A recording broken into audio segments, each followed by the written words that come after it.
ఒక ముందడుగు. నిన్నే జపాన్లో చూసాం, 9 మిలియన్ హౌసెస్ ఆర్ వేకెంట్. ఇంకొక పక్కన ప్రపంచం అంతా కూడా ఏజింగ్ ప్రాబ్లం, రెండోది ఎకానమీ కూడా దెబ్బతినే పరిస్థితి వస్తున్నాయి. మన భారతదేశం మీరు చూస్తే 146 కోట్ల జనాభా, చైనా 130 కంటే తక్కువ ఉంది. అయితే భారతదేశం కూడా రీప్లేస్మెంట్ లెవెల్ లేదు. 2.1 ఫెర్టిలిటీ రేట్ ఉంటే రీప్లేస్మెంట్, అది 1.9కు వచ్చింది. ఆంధ్రప్రదేశ్ అయితే 1.5 ఆ ప్రాంతంకి వచ్చేసాం. సౌత్ ఇండియా మొత్తం ఆ పరిస్థితిలోకి వచ్చాం. అందుకే ఇప్పటికే ఫ్యామిలీ ప్లానింగ్ నుంచి డెమోగ్రఫిక్ మేనేజ్మెంట్ వైపు అడుగులేస్తున్నాం. ఒకప్పుడు 2 పిల్లల కంటే ఎక్కువ ఉంటే స్థానిక సంస్థల్లో పోటీ చేయడానికి అర్హత లేదు. ఇప్పుడు అది తీసేశాం. 2 పిల్లల కంటే తక్కువ ఉంటే పోటీ చేయడానికి అర్హత లేదని కొత్తగా పెట్టాల్సి వస్తుంది. అందులో రెండో స్టెప్ మీరు చూస్తే ఎక్కడికక్కడ ఆఫీసుల్లో కూడా ఒక అనుకూలమైనటువంటి వాతావరణం, చిల్డ్రన్ హోమ్స్ కింద ప్లే ఏరియా కానీ, అక్కడ వాళ్ళకి ప్రత్యేకమైన సదుపాయాలు అవన్నిటి కూడా నిర్ణయాలు చేస్తున్నాం. అందులో ఇది ఒక మేజర్. చాలామంది చెప్పేది, ఎక్కువ మంది పిల్లలుంటే మాకు ఆదాయం లేదు కాబట్టి మేము పిల్లల్ని చదివించలేమనే ఆలోచన ఉంది. ఈరోజు చదివించడమే కాదు, వీళ్ళకు కూడా వెసులుబాటు వస్తుందనే విధంగా ఈ కార్యక్రమానికి శ్రీకారం చుట్టాం. ఈరోజు మీరు చూసినప్పుడు తల్లికి వందనంలో ఇంకా మిగిలిన కార్యక్రమాలన్నిటికీ కూడా మీరు చూసినప్పుడు అన్నదాత సుఖీభవ, ఏడాదికి మొత్తం 14,000 రూపాయలు ఇస్తా అన్నాం. 6,000 రూపాయలు గవర్నమెంట్ ఆఫ్ ఇండియా ఇస్తుంది. వాళ్ళు ఇచ్చింది 7,500. ఈరోజు తెలుగుదేశం ఇచ్చేది 14,000, వ్యత్యాసం 6,500.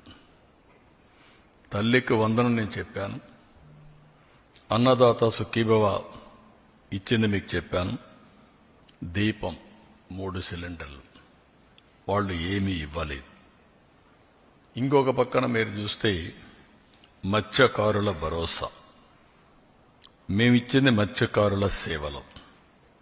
మొత్తం 1,29,178 మందికి ఇచ్చాం, 259 కోట్లు. వాళ్ళు ఇచ్చింది 1,09,231, 109 కోట్లు. వ్యత్యాసం 150 కోట్లు అదనం. 19,947 మంది అదనంగా ఇస్తున్నాం. ఇది కాకుండా ఈరోజు ఎన్టీఆర్ భరోసా, ఇది చూస్తే వాళ్ళు ఇచ్చింది మొత్తం 21,630 కోట్లు సంవత్సరానికి. మేము ఇప్పటికి ఇచ్చింది 34,000 కోట్లు ఒక్క సంవత్సరంలో. వ్యత్యాసం 12,370 కోట్లు. అంటే బటన్ నొక్కుతున్నా సమీక్షమే ఇవ్వడని మాట్లాడే పెద్దలకి ఇవన్నీ అర్థం కావాలి.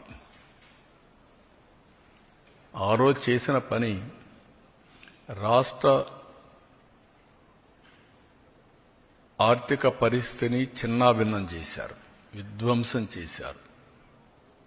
అభివృద్ధి అనేది ఎక్కడ కనపడే పరిస్థితి లేదు.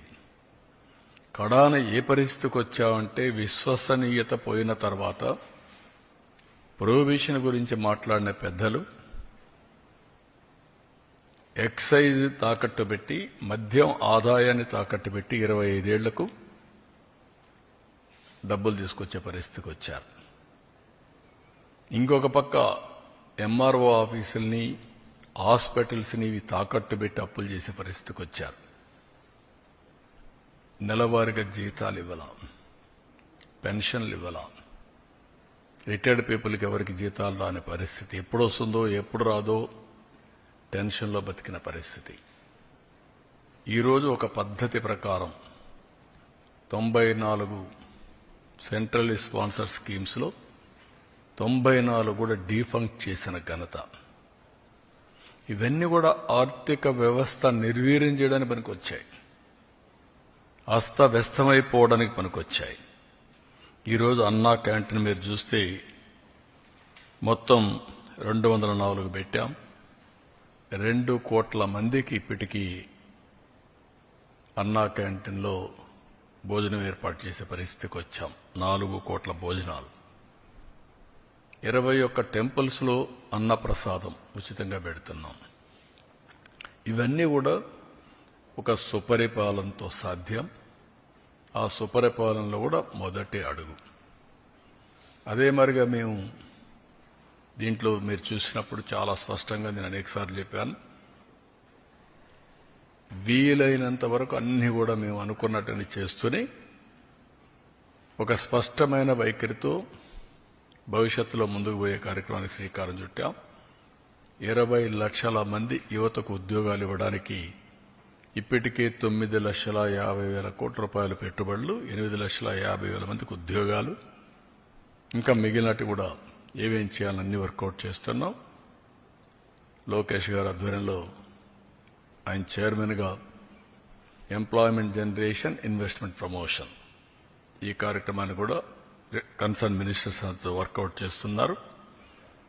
అదే మరిగా వారికి నిరుద్యోగ భృతి కూడా, అంటే ఈ రెండు లింక్ చేసి ఏ విధంగా చేయాలి, వాళ్ళ స్కిల్ డెవలప్మెంట్ ఎట్లా చేయాలి, వర్క్ ఫ్రమ్ హోమ్ ఇవన్నీ కూడా ఎట్లా తీసుకుపోవాలనో అవి కూడా వర్కౌట్ చేస్తున్నాం. ఫైనల్గా ఏవైతే చెప్పామో అన్నీ కూడా ఆడబిడ్డ నిధిని P4కి లింక్ చేస్తున్నాం. ఎందుకంటే అన్ని యూనిఫామ్గా అందరికి ఇస్తున్నాం.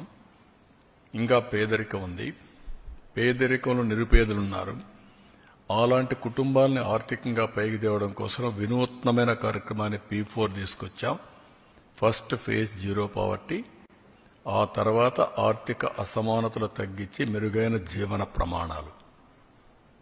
అందులో భాగంగా ఆడబిడ్డ అనేది P4కి అనుసంధానం చేసి దాన్ని కూడా ముందుకు తీసుకెళ్తాం. వాళ్ళు పెట్టే డబ్బులే కాకుండా, మనం ఇచ్చే సంక్షేమ కార్యక్రమాలే కాకుండా అదనంగా ఇది కూడా కొంత డబ్బులు ఇచ్చి దాన్ని అవసరం మేరకు వాళ్ళని కూడా పైకి తీసుకొచ్చే కార్యక్రమాన్ని చేస్తాం.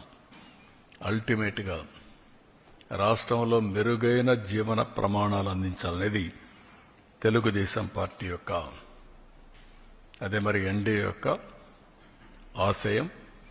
ఆ ఆశయానికి అనుగుణంగా సంక్షేమం, అభివృద్ధి రెండు ప్యారలల్గా చెప్పిన హామీలు నిలబెట్టుకోవడానికి ఇబ్బందులు చాలా ఉన్నాయి. ఇబ్బందులుంటే ఇబ్బందులను అధిగమించడానికి ప్రయత్నం చేస్తూ ఉంటే రాక్షసుల మారిగా రాష్ట్రాన్ని అతలాకుతలం చేయాలని, ఎక్కడికక్కడ లా అండ్ ఆర్డర్ సమస్యలు క్రియేట్ చేయాలని, ప్రజలకు ఇబ్బందులు కలిగించాలని అనేకమైనటువంటి, నేను ఎప్పుడూ నా రాజకీయ జీవితంలో చూడనటువంటి విన్యాసాలు, చూడనటువంటి అకృత్యాలు చేసే పరిస్థితికి వస్తున్నారు. ఇది మంచిది కాదు. ఈరోజు ఈ ప్రభుత్వానికి స్పష్టత ఉంది. ఇబ్బందులున్నాయి, ఆ రోజు కూడా చెప్పా. కొన్ని ఇబ్బందులు కొంత సమయంలో ఎక్కడికక్కడ పరిష్కారం చేయగలుగుతాం. కొన్ని ఇబ్బందులు మీరు చూస్తే గంజాయి, డ్రగ్స్, అడిక్ట్ అయిన వ్యక్తి మార్చడం అంత ఈజీ కాదు. అది అతనికి ఒక అబ్సెషన్, అంతే, పిచ్చిపడుతుంది. అలాంటి వాళ్ళు నేరాలు ఘోరాలు చేసే పరిస్థితి, వాళ్లకు అండగా ఉండే పరిస్థితిలో ఈ వైఎస్ఆర్ కాంగ్రెస్ పార్టీ ఉంది. ఇప్పుడు అవన్నీ నేను తర్వాత మాట్లాడతా. ఈరోజు ముఖ్యంగా ఇచ్చిన హామీలు నిలబెడుతున్నాం.